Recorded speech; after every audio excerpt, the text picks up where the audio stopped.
we're going to have a reduced supply of those raw materials. Meanwhile, the demand will be increasing. And I don't see it's immovable force versus unstoppable object. It's just, it doesn't look like it's going to turn out well. Welcome back to Rockstock Channel, and thanks for checking in. Before we launch into the interview, we'd like to thank all our Patreon sponsors. And for those of you who are new, share a bit about us. RK Equity is an advisory firm run by Rodney, Hooper, and me, Howard Klein. We are exclusively focused on raising awareness about companies producing or developing the next generation critical raw materials that are powering Tesla's EV battery energy transition. Please register your email at rkequity.com and follow Rodney and me on LinkedIn and Twitter. Please also subscribe to this channel, Rockstock Channel, on YouTube, as well as Lithium Ion Rocks on SoundCloud for our podcasts. Please note, Rodney and me are not financial advisors or broker-dealers. Nothing you hear in this video is investment advice. Please do your own research and read the disclaimer at the end of this video or on our website. Thanks again for the support, and let's get into the video.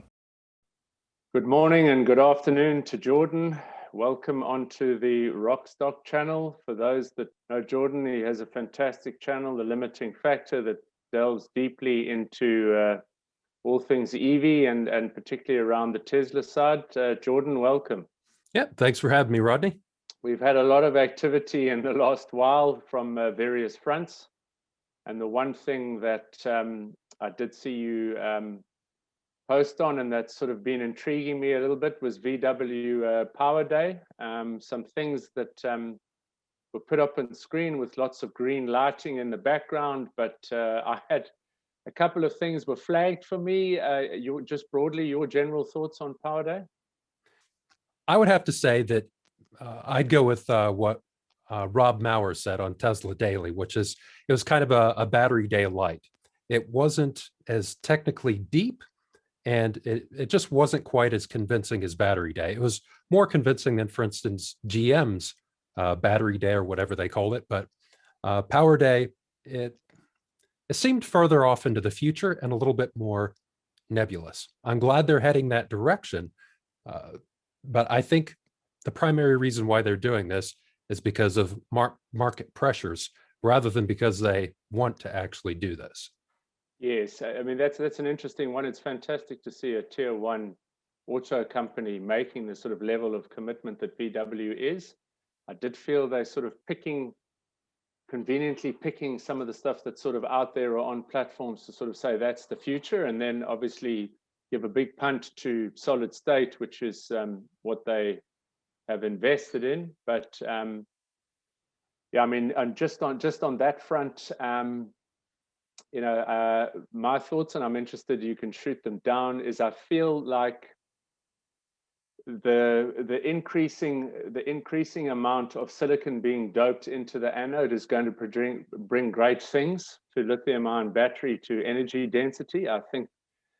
Personally, I think Tesla is probably 2 years away from sort of 350, 400 watt hours a kilo from increasing the silicon doping into the anode and obviously improving charging. So my thoughts are, if anything, silicon doping is actually going to increase the market for graphite in general, expand it, because it's going to produce a very good quality cell, in 2 years' time, and possibly beat solid state to the punch. Your thoughts?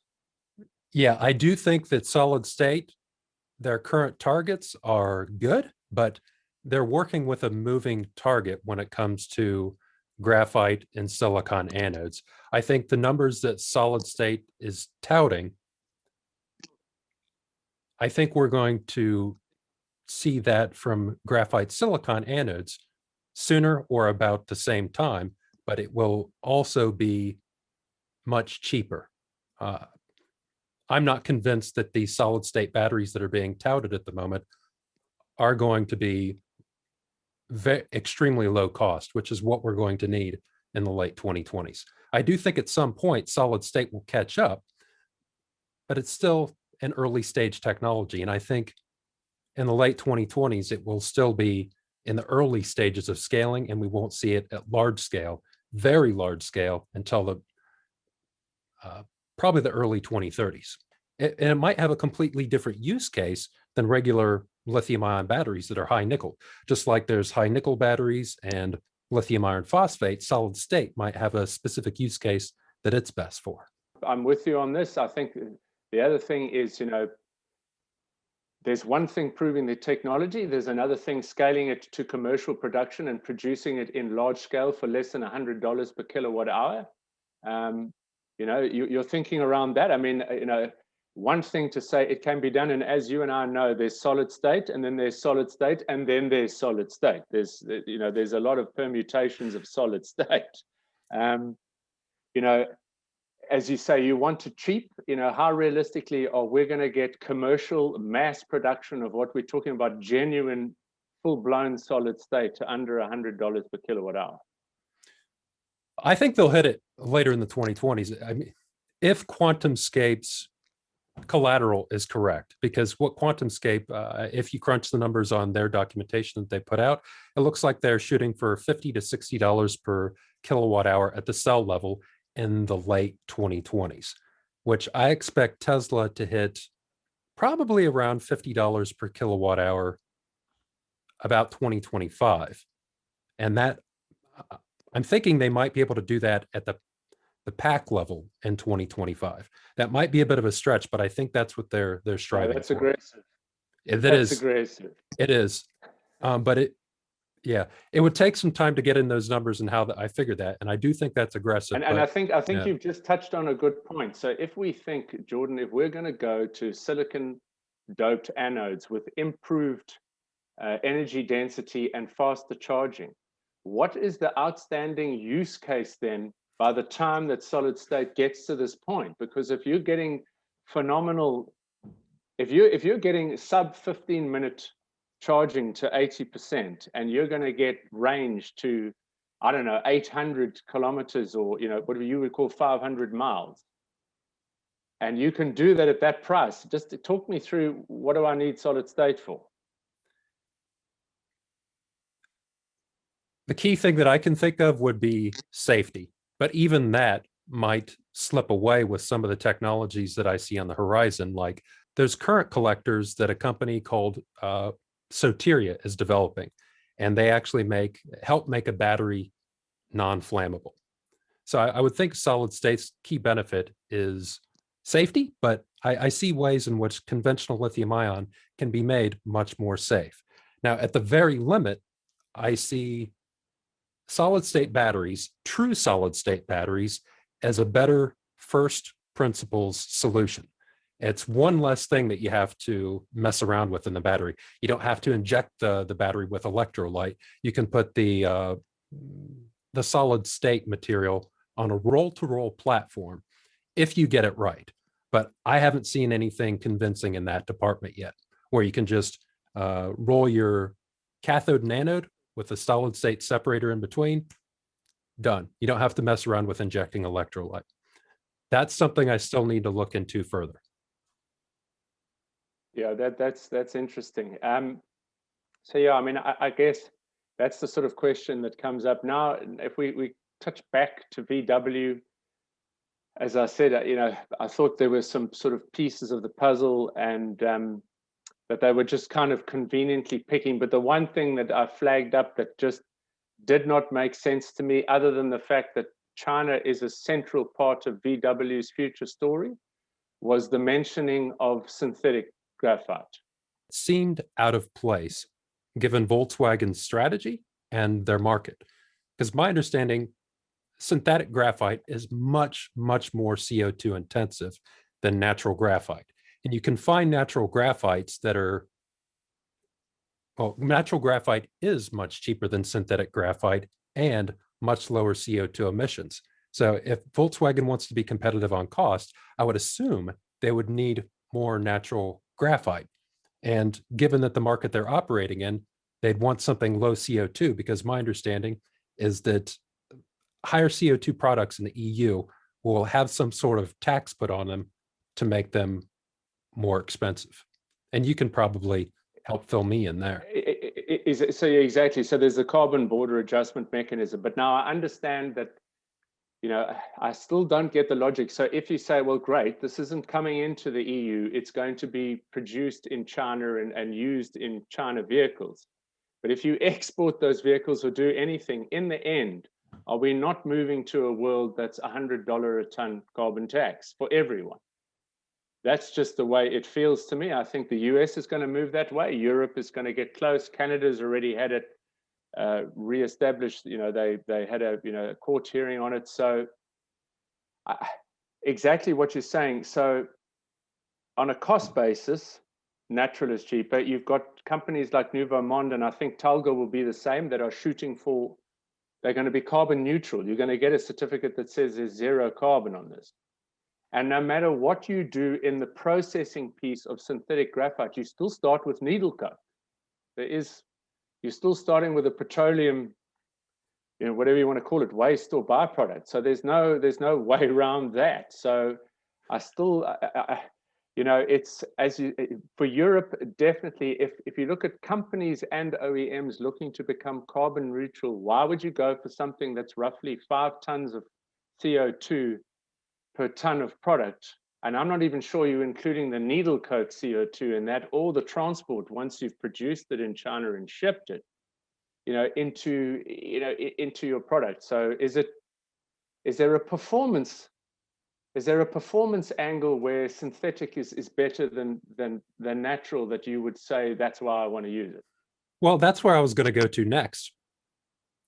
If you're putting silicon, higher levels of silicon in with the graphite, I would think that would higher levels of silicon will increase the charging speed of the anode. And I think part of the reason why synthetic anode was used in the past was part of it was I think it has better power characteristics.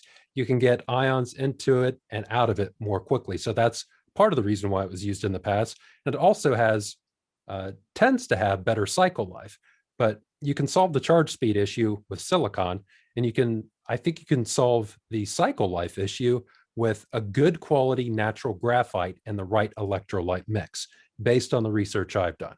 So there doesn't seem any good. The industry agrees with you. I mean, if you look at Benchmark and everyone else, they're going from a sort of evenish split now to 2/3, 1/3 natural graphite in 10 years. So they're saying that's the shift, and the industry guys are agreeing with you, is that the quality of what you can produce with natural graphite now is very good. So now I don't understand, other than if you're in China and it's right there, but then there's still the cost issue, and you don't get around the CO2 issue. Yeah, to me, it seemed like they were trying to throw in. It felt like the presentation, and this is no disrespect to the people who are working at VW and their battery laboratories that are doing good hard work and doing good science on batteries. But what happens at the boardroom level is often very different. And you also often get presentations like this that are done by committee, and they feel pieced together, and it feels like they tried to throw in buzzwords, or people wanted to ring their own bell, something they're working on within the company. And that's what it felt like with the dry battery electrode, with QuantumScape, and with the synthetic anode. It felt like it was just something they were throwing into the presentation to maybe get interest or maintain relevancy. I'm not sure. It didn't seem to fit.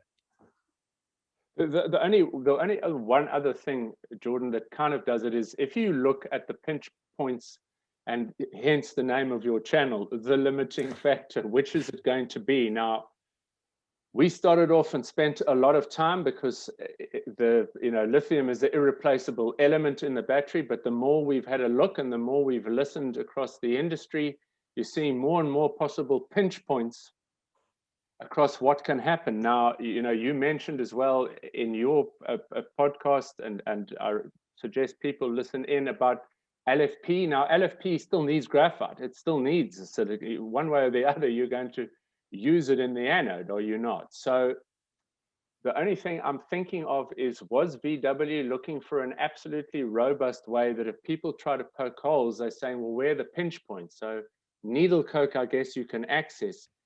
If you look at Benchmark's forecasts, I think out of a couple of company presentations that I've seen, it looks like there's a shortfall of graphite by 2023. So are you saying the surest route to saying I've got a robust supply chain, even if it's dirty, even if it's more expensive, even if it's this, people can access needle coke and I can get supply no matter what?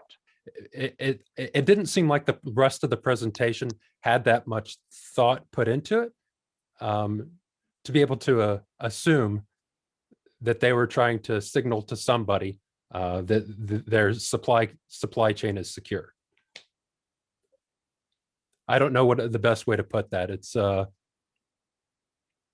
To me, they were sort of picking things that seemed very like realistic and here and now, and then obviously the solid state later to say our supply chain. They didn't explain how, and they don't explain the routes, and it's amazing how people gloss over not just them. I saw, BMW in their announcement with lithium with Livent. They said, oh, we get our other lithium from Australia, which they don't. They get it from Ganfeng in China, and Ganfeng uses Australian spodumene. So a bit of greenwashing going on a little bit all over, but I guess we'll have to see how this all plays out. But the only other, I'm trying to think of ways that one could justify why you would go that route, other than saying, it's accessible as long as you supply the needle coke, BTR, whoever can produce synthetic graphite for me, no matter what. Well, my understanding is that Tesla currently uses a mix of synthetic and natural graphite. I don't know what Tesla's trend is, but it seems like the trend of the rest of the industry is to move more towards natural anode based on the same sources that you quoted. So even if they put synthetic in their presentation, I don't think they would be using pure synthetic. It would almost certainly be using a mix of natural and synthetic anode, and it wouldn't just be pure synthetic. So I don't know why they focused on just synthetic. Yeah, I think so. So if we look at Tesla's battery day, and they sort of saying localized supply chains, that's what they were flagging up, because I've done it in a video before with Ivan. If you bought a Tesla in Europe, your lithium had traveled 40,000 kilometers to get to you by the time it had finally been done, all the pieces of it.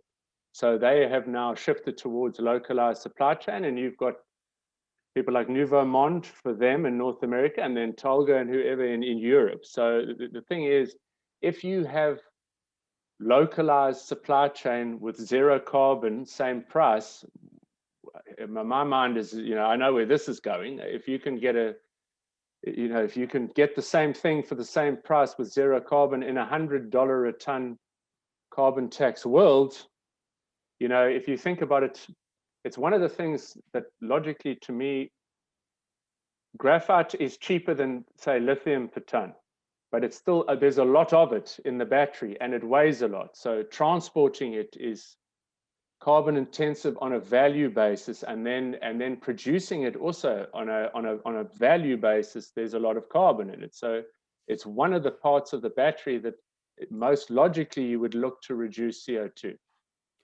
Yeah, I can't think of a way to steel man the argument for synthetic anode. And I thought that about that presentation for a while. I thought about a lot of the same things that you're thinking of, and you've mentioned, you provided a bit more detail that I didn't have. And yeah, it seems the argument gets stronger against synthetic the more that you think about it. I mean, I think it has, of course, it has a place, and if you can improve the processing, and I know Novonix is looking at it in the US and so on. So I'm sure there are ways to do it, but as long as they are sustainable and as long as you can use cleaner energy in it, I guess if it's unavoidable, but if you can go an opposite route of full electric fleet, mining and natural graphite and so on, and come out at zero, that's the ideal situation. But I know we live in a practical world, but we'll see. The other thing, I don't know, Jordan, if you've ever looked into, like China has to some extent been clamping a bit more down on sustainability and on some of the mining and processing practices. I guess, could that be, a risk going forward for synthetic out of China? That's not something I've looked into. I'd like to do a video series on China because it's a blank spot for me, and that's where a lot of the market is currently.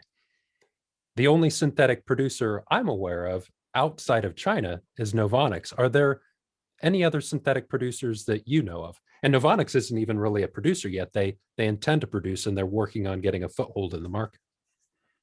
Yes, and they're the only synthetic ex-China on our scoreboard, on how it's, on how it's graphite scoreboard. The rest are all natural producers. And again, I'm saying I don't want to be unfair on them, because if they go for specific processes and procedures, they could probably lower the carbon footprint and I don't know, to zero. So I'm saying I'm not closed to synthetic. I'm just saying right now, if your route is China and synthetic, we know what the numbers are, and the numbers don't make sense in terms of carbon footprint and what you use as a feedstock. Yeah, Novonix is. I looked at them into them quite a bit, and in terms of synthetic, not only are they the only producer outside of China, they're minimal amounts of CO2 for a synthetic graphite.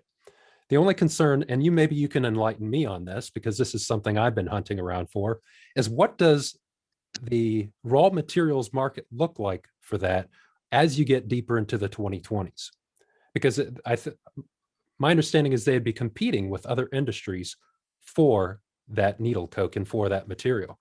And I'm wondering if there would be a supply bottleneck somewhere as they try to ramp. No, I mean, you've hit the nail on the head, and that's why I think Benchmark and others are also saying there's a natural gravitation aside from cost and CO2. There's natural feedstock supply, as you say, because you do compete. And if we've already had peak oil, where does one go from here? I mean, it's an interesting one. So if you look at the number of countries and cities, as people become more comfortable with the charging infrastructure and saying we think that there's enough infrastructure to back it, and even the European OEMs of saying, if you back us with infrastructure, we will shift to EVs. Because there's a case to say that, even with what VW is saying, 70%, EVs in Europe by 2030 and 50 in the US, as long as you're comfortable with the charging infrastructure and the sort of clean power to back that charging infrastructure, from a commercial perspective, we know probably latest 2025, EVs are cheaper than internal combustion engines. Are we moving to an almost all EV world by 2030? In which case, and then if you do have solid state, or if you do have improved silicon doped anodes, etc., what about aviation and using lithium ion or solid state batteries? The case for oil and transport starts to fall away pretty quickly. Yeah, we're going to have a reduced supply of those raw materials. Meanwhile, the demand will be increasing, and I don't see it's immovable force versus unstoppable object. It's just, it doesn't look like it's going to turn out well. I don't know what other raw materials they could use to produce synthetic graphite.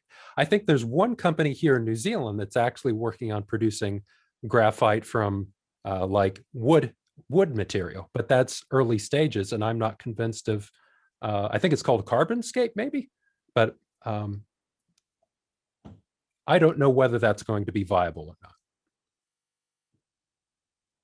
So I don't. It will be interesting. It will be interesting to see. But yeah, I mean, that was an interesting angle that they raised. Just on the bidirectional, charging and discharging and so on VW. Your thoughts on that? I mean, Elon sort of dismissed it a little bit. I've always thought it's quite a good idea.